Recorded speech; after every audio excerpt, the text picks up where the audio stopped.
If the streets paved with gold could talk, we'd sit in silence, as that reality failed to exist.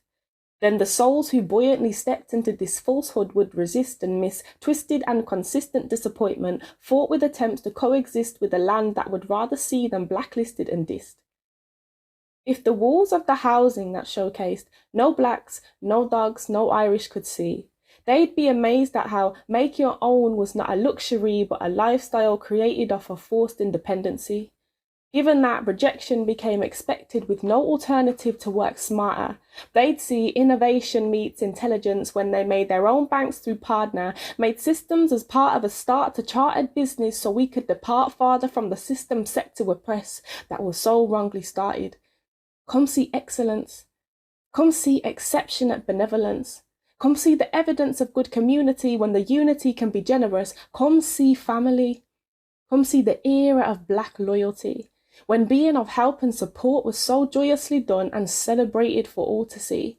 If the Black country factories could hear, they'd pick up watered down patois and blood, sweat and tears sown into days of labour for years upon years, stemmed from hard work with their hands while being scorned by their peers. If the mirrors of the walls of the homes that brought worship to the front rooms could play back reflection, we'd see mention of how our own secluded safe spaces would allow tension to release and the pure intentions of peace could fill a room doing kitchen convention.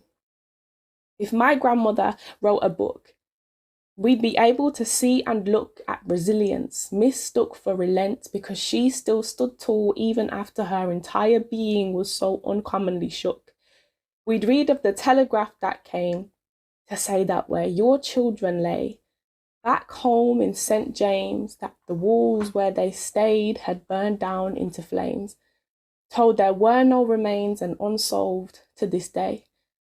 Disappointment met grief, where 3 of 6 of your offspring and a niece now deceased while she exerted her ways in a work so low paid and now a heart incomplete.